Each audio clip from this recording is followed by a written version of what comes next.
What's going on, everybody? Judd Burdon here with Asphalt Kingdom, and we are here for another jam. And I've got literally like the two most favorite people in my life right here. My wife is in the other room. Don't let her hear that. But really excited to be here with you guys. I know we've got some good jamming to do here, a little freestyle jam, and hopefully shed some light and give people some direction, be plugged into the right things that allow people to really feel kind of that unstoppable feeling that Mr. Hess talks about, unstoppable.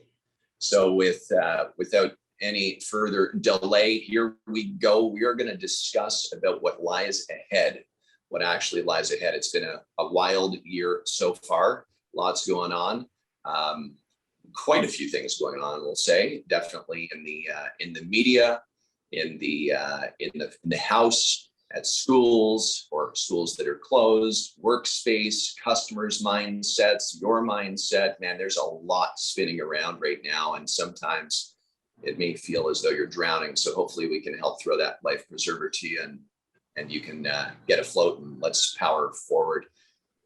Brian, I'd love to chat with you and hear your input as what you think is going to be taking place here over the next the balance of this season rolling into January 2022. What do you see happening here from now until 2022 as we engage into the new year as it relates to the industry that we're in the paving industry? Yeah, I think number one, I would say I've never seen anything like this with regard to the finish of a year being so far out in front of us. Like, in July, we started looking at, how much bandwidth do we have? And so we started communicating that to customers like, hey, this is not a sales pitch. This is real. Like there's such incredible demand on the industry that the ability to get things completed is more challenging than ever before, because there are increases in prices, customers willing to overpay to get things done quickly. Contractors having more opportunity than they've ever had before. And so I think the key for people in the industry, number one, is to realize the opportunity that's in front of you from a growth standpoint, from a capacity standpoint. How do you get more done every single day? Those little tweaks that are out there that can help you really get out and stay out in front of the pile that's in front of you. Operations becomes one of the most important parts of your business. It always is, but now more than ever, because you've probably got a list of work. It's how many days do you have remaining and how can you get things done? And I think, it is so important for you to realize that the momentum you carry through the end of this year, if you can get this right, it's going to carry you extremely strong into 2022. And you want to make sure that you're capitalizing on every opportunity that you have out there to be able to grab those customers that may not be able to have a solution that maybe you wouldn't have been able to get before, right? You might be a small seal coating guy or a smaller paving company that's now dealing with a larger customer that has no ability to get their work done by anybody else.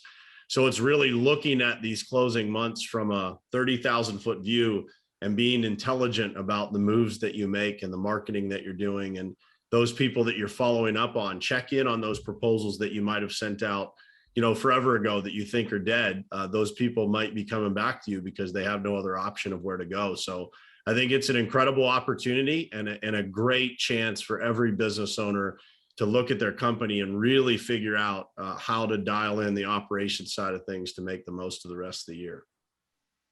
Yeah, I agree 100%. Brian, you mentioned something about prices, increasing, and I think just in general, there's, is hyperinflation actually taking place? And Leigh, I know you're in the, you deal with a lot of shipping, a lot of logistics in your businesses, and maybe you can give a little bit of insight as to what's taking place right now as it relates to inflation in regards to freight, and giving a heads up to the audience that may not be very sure where things are pointed as it relates to price increases. Yeah, so I mean, presumably, like the audience that we're dealing with, like contractors, they talk in jobs and materials, right, and equipment and supplies. And it's one thing. Brian was talking about balancing logistics and planning your year to get it done. It's another that you get there and you don't have what you need to finish it, or you've got a massive, $250,000 job that you've got to get 20 grand worth of lines striped and you can't get paint to do it. So I mean, the way that the first is, it's a good problem to have lots of work in front of you. So be grateful for that if that's you. But the second point is, going to where Brian's going a little bit deeper into what Brian was saying.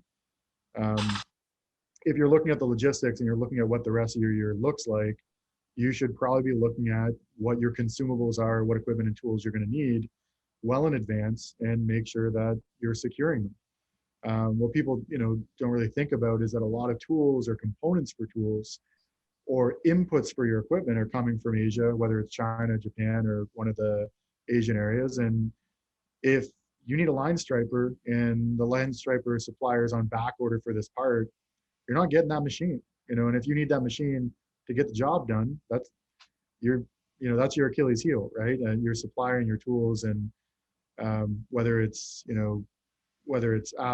sealer, whether it's crack sealant, whether it's line paint, or whether it's tools or equipment, if you need something to get the job done and you don't have it, that's a problem.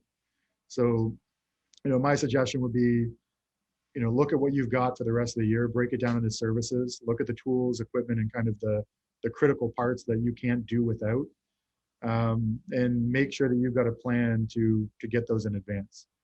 If cash flow is tight and you don't have the cash in the bank, cash is cheap right now from banks. Capital is at the lowest price ever. Get a line of credit or borrow or whatever else to bring that stuff in, and don't be caught 2 months down the road with a crappier finish than what you could have because you didn't have paint or you didn't have a tool or this or that. So that's kind of the first thing I would say there. What's driving it? I think when COVID hit, we saw a temporary pause where a lot of companies hit the pause, everybody hit the pause button and said, whoa, where's this going to go? And that pause caused, factories and suppliers to everyone did the same thing, slow down, stop making stuff. And that, it's easy to slow down and stop making stuff. Anybody can hit a switch and put their production to 50%, right? Not very hard to do. I think what we've seen this year is that mixed with, a lot of businesses that were closed, like restaurant and service sector, everybody coming on board, obviously government stimulus just lit a fire under the economy. And what you're seeing is everyone react the opposite way. So that overreaction, I believe, is causing an extreme shortage in containers. We don't have enough trucks, or logistics equipment to make up for that, and that's what's caused, rates to basically go through the roof. Like, to give you guys an idea, we deal with a lot of, imports from Asia, and containers have gone from $3,500 door to door from Shanghai to Toronto to 24,000, a container, inside of 12 months. It's crazy. Like, it's, you're talking 600%, 700% increases. And those effect, impacts, right? Yeah. Those impacts haven't really fully made it through the supply chain to consumer yet. So you're seeing some increases. And, when we talk about inflation, it's starting to become clear, in some areas. But it's not fully, like, it certainly hasn't flushed out. And I think if you have the chance to, if there's major equipment that you want to buy this year, we use cars as an example. Cars are a lot more expensive right now than what they were a year ago. Anywhere from 15, 25%, depending on what you're looking at. That's a lot. If you're looking at some major purchase for your business, you got to buy a power paver or something like that, or whatever it might be. 25% on anything it's a significant amount to go up. So I guess I would say be mindful of what your needs are, and if you've got extra cash, it's a good way to deploy it, and making sure that you've got, supplies and products and equipment covered. And if you don't, consider borrowing to bridge the gap, because I don't think that these are going to be short-term things. I think we're likely in for, another 6 to 18 months of this. And I guess the other thing I would say, I don't want to go down a COVID. I don't want to go down the road of COVID here, but nobody really knows when life goes back to normal and what normal means. So, with that, there's going to be instability, and be prepared for it. If you're better off if you're the guy that's got the ability to do the job, than if you're the guy that waited till the last minute and is showing up at a paint store to find out that you can't get paint to do the job that you committed to. So be prepared. It's so true. We're seeing it in our company at Asphalt Kingdom. What we're noticing is that there's this new rush right now in the month of August as fall's approaching, and we're seeing this rush where people are coming in and buying a lot of equipment and supplies. They're literally stocking up right. And a lot of people, we have a new funding partner that we're working with called Clicklease, and the approval rates are awesome. So even if the credit's shitty, people are still being approved for it, and they're very, very reasonable too. But I think what you're hitting on a very good point is that right now you have the opportunity to buy at lesser price than what you will experience. There's no doubt that you will experience going into spring of 2022, no doubt. And the facts are right now, after this, as we've gone through the season, we're August now, so you technically should be more flush with cash right now than you would be rolling into March. And so if you're going to make some moves to scale your business and to be able to go into the new year, finish strong, but go into the new year with some really good power punch, you should really be prepping for that now versus later. Because as you said, Leigh, it hasn't, all that shipping increase in price and so on and so forth hasn't trickled down the line yet to a lot of the stock that's still sitting on shelves and or in warehouses at previous cost pricing.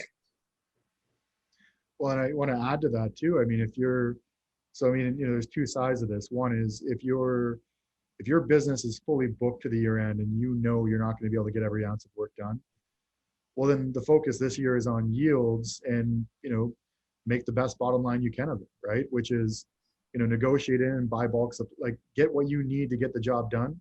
And if you can save a few bucks now, you're probably going to get a better result in negotiating than you will in 6 months from now. And on the flip side, if you're not full and you're sitting here trying to basically fill up your schedule, this is as great of a time as any to start dialing all your proposals, telling them, look, now's the time.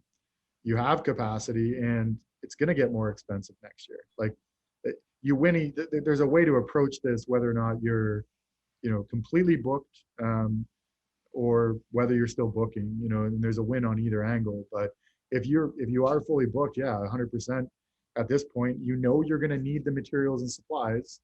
So it's a game of numbers.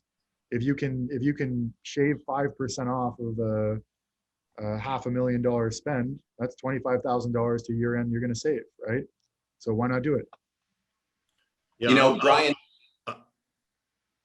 I would add to that, man, that, the whole time you guys were talking there, I was thinking that, when it comes down to resources to get these supplies, the places that you go to get business if you don't have it, this is a perfect example of how valuable your network is, how valuable the people you're connected to and the resources you're able to tap into really are. Because, the group of people that, I interact with the most, they are finding ways to get stuff done, right? Versus I interact with a lot of people online, or people DM me asking for help and finding these things that we're talking about.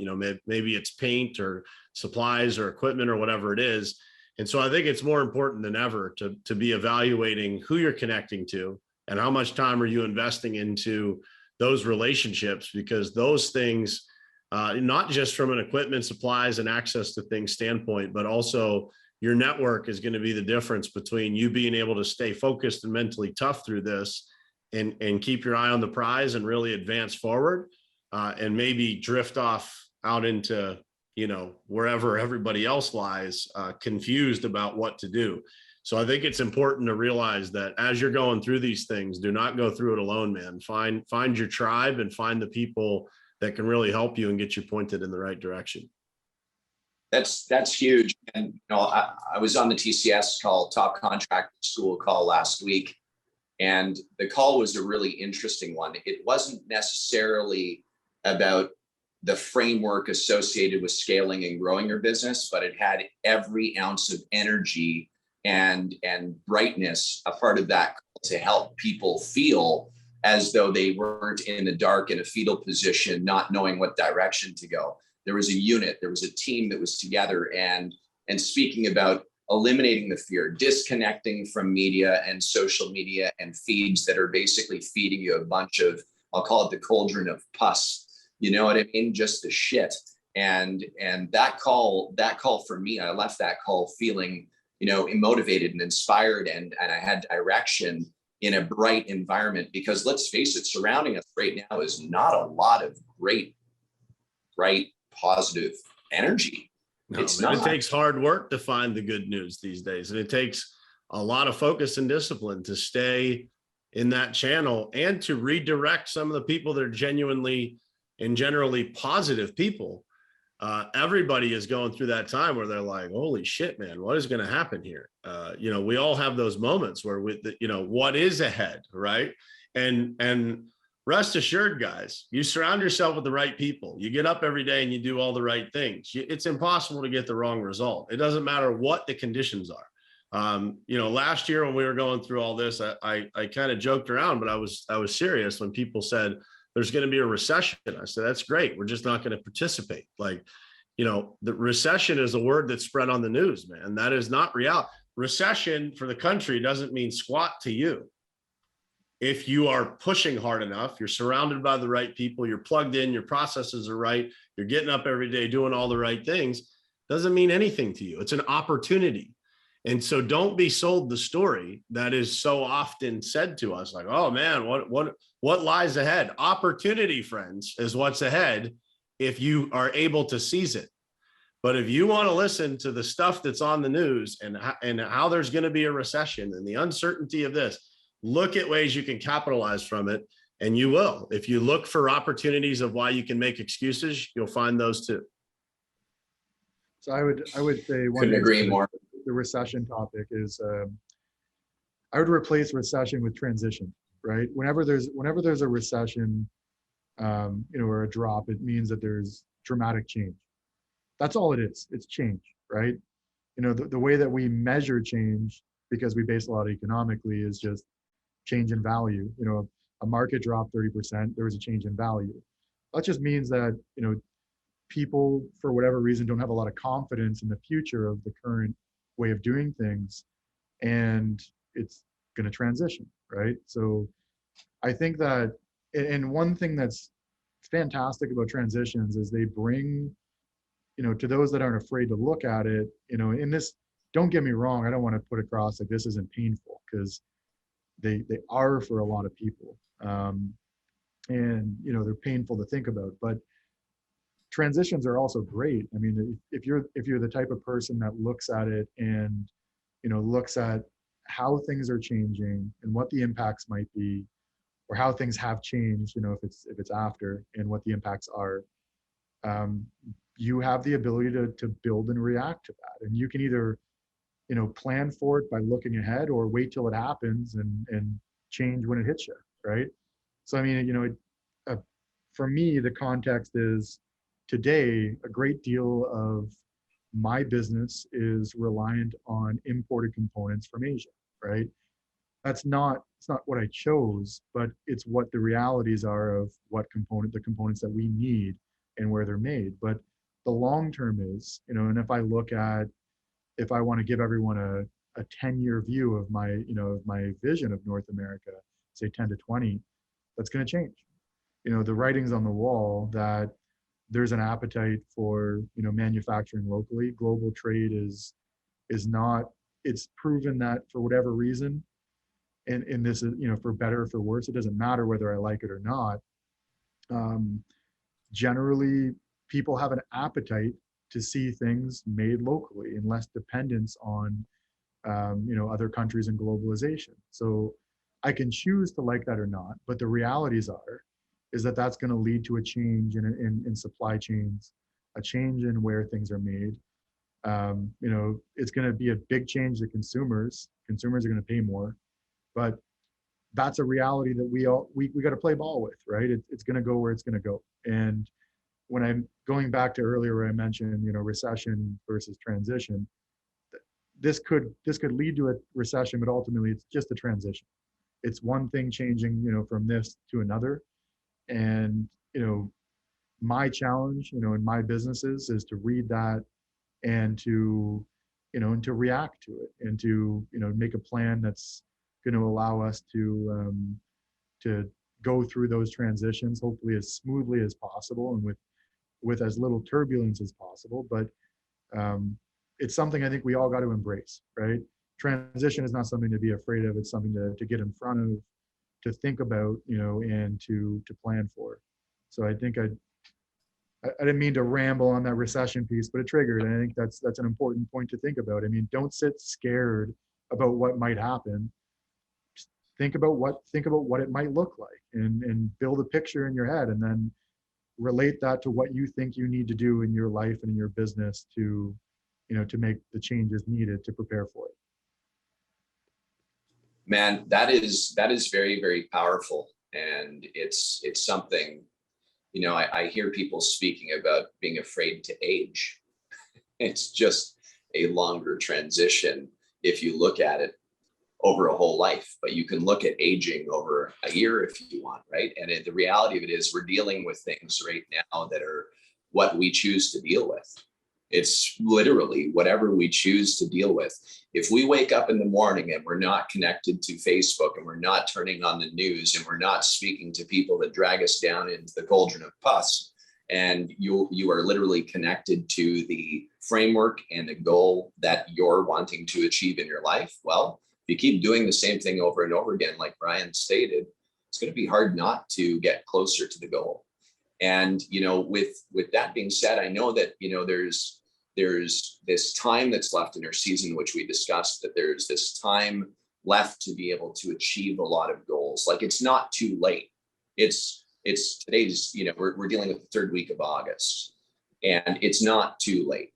There's still plenty of time. And Brian, I know that you have a lot of vids, a lot of quotes out. You've got your team at the Pavement Group rocking, and you guys have grown just enormously since you've started. This is your third year, is that right? Yeah, third full season. Yeah. Third full season. And I mean, you guys are just crushing it. And so for guys that are out there that are just, you know, starting out or maybe first, second year in business, let's just say, what would be your advice to that particular person? I think the most important part of building a business in today's world, man, is getting people to know you.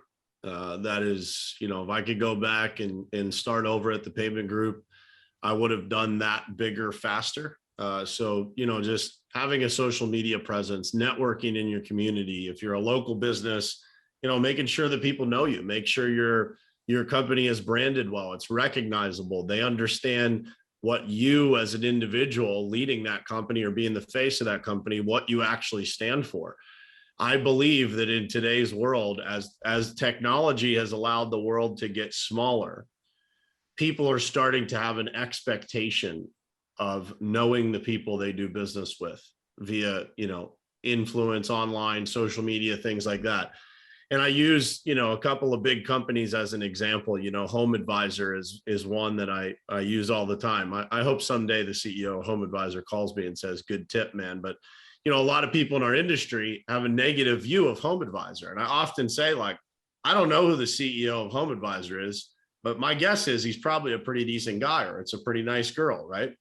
And if that person was more well-known, if they were speaking to an audience every day and they were talking about what they believe in and how they run their company and the core values in which they try to deliver, I think it would have a different message. And I think that that's a lesson for the guys that are starting out, man. Get out there and talk to people about what you're all about and who you are and what you stand for and why you started this business, and connect to that thing that gets you moving every day and shout it from the mountaintops, man. You have to be an evangelist for your cause in today's world. And when you do that, you can stand out from the competition, and people want to do business with those people that they like, and they're willing to pay more. Dude, I do business with all my friends, and I never ask what the price is. I don't, negotiate hard against my friends. I want to do business with them and support their businesses, right?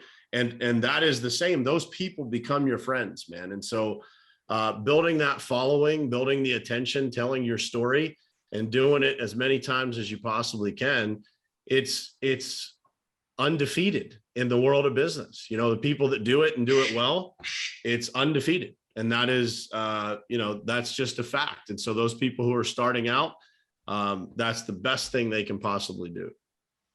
It's awesome, man. I know you have to jump off onto your top contractor school elite call with the group over there that you do. You do it every week now, right? Every week, more or less. Yep. You're doing calls, and you speak about a lot of things on those calls as well. And anybody that wants to pop into Top Contractor School, go to topcontractorschool.com and check it out. And it's definitely, it's a portal of light and brightness and a lot of structure and direction to help you scale and grow. I just want to touch on one last thing here before we roll. Labor shortages. Leigh, do you think that the labor shortages, do you think we're going to continue to deal with that in the workforce? Do you see that continuing? And if so, is there anything that you'd suggest that could be done by a business owner to maybe attract and or find people to work with their company? Well, a few things here. I mean, one is labor is needed to be able to complete a job. And as everyone knows, that it's a combination of equipment and labor. So if you're using a guy to push a broom, go buy a big blower to make the other guy you've got that shows up more efficient. I think you can solve this in a few ways. I mean, if you're a company that spends a lot on labor, you may be able to improve your internal processes to make people more efficient to deal with it. And you may be able to buy some, better equipment, and guys like toys if they're anything like me. So that's one way. As far as the actual shortage itself, yeah, I mean, I think as long as there's this, as long as the pandemic persists and people are fully afraid of, returning back to a new normal or whatever that looks like, I think it's going to continue to be a challenge. But I think it's anybody's guess as to when that improves. I can say that it's been challenging for us. We've had to put a lot more effort into HR in the last year, just be a lot more aggressive. I guess a few tips I would give is be prepared to give answers quicker. Try and drag everything into the first interview. Forget about having the second and third. You've got to be aggressive if you're going to, bring people on, because there are a lot of people competing for the few good ones that are out there. But yeah, I wish I knew, but I don't have a sense as to when this gets better. I have a feeling it's going to be a while before we see it taper off and unemployment rates going back to where they were. And yeah, I don't necessarily think it's a bad thing. I think it's a reality that you've got to learn to deal with. But by the way, we have drafted a few different blog posts around this, and we have done we've built some pretty good content around that. So feel free to click the link below to be able to get through to that content that you can go through. Hopefully it provides you with some tips there. Brian, can you chime in on that before you roll up? Yeah, I would add to that, man. And I wrote a Instagram post probably a month or maybe 2 months back that I got a guy that reached out to me from Entrepreneur Magazine. He wanted to use it. And the quote on the post said, "You don't have a recruiting problem, you have a marketing problem." And the more well-known you are, the easier it is to get those employees, the easier it is to get them to trust you, to your point, Leigh, to close that potential sale of that employee joining your company in the first interview. So again, I think it all comes down to being more well-known, letting people know who they're coming to work for before they even walk into your office via social media And any way that you can connect with them, I think, again, makes the world smaller and allows you to pull those people that are probably most in line with your values anyway, from the message that you're constantly putting out. Yeah, I think it's a good point. So I really appreciate you guys being here. Just to summarize, so we're looking at basically the balance of this year. What lies ahead is essentially opportunity. You just need to be connected to the right things, stay positive, stay focused on your proposals, make sure that the proposals that you're delivering are at the right average price that you're wanting to ultimately achieve to hit your goal, and to get out there and close deals. Go out there and differentiate, take photos, do some selfie videos, do things that are different. The second thing is expect prices to continue to trickle, do the domino effect. So you will see equipment and supplies go up in price over time. You should probably consider investing into stuff now if you need stuff before the end of the year or rolling into 2022. Invest into equipment, invest into the supplies that you maybe can store in heated environments, etc. If you're in a colder climate during the winter, get the funding that you need. If you don't have the money, money's cheap right now. Take advantage of that. And then what we want to finish off on is, at the end of the day, Brian, you've got a marketing problem if you are unable to attract some great people in your company, and, showing that on social media, presenting the culture in your company, speaking the energy, the unique value propositions associated with your company. What are you truly about? Are you found on all platforms? Are you a respected entity? Do you have good Google reviews because you've gone out there and hunted them, and now you're attracting people where they're saying, man, that's a great company to work for, and I would consider that over somebody who doesn't have that presence. That's kind of to summarize, everybody, what lies ahead. Leigh, president of RynoWorx, and several other companies, Mr. Brian Hess, the Pavement Group, and also other companies. You guys, thank you so much for taking the time to tune in here. And I know that the audience is going to benefit from this. Appreciate you guys. Appreciate you guys. Thank you.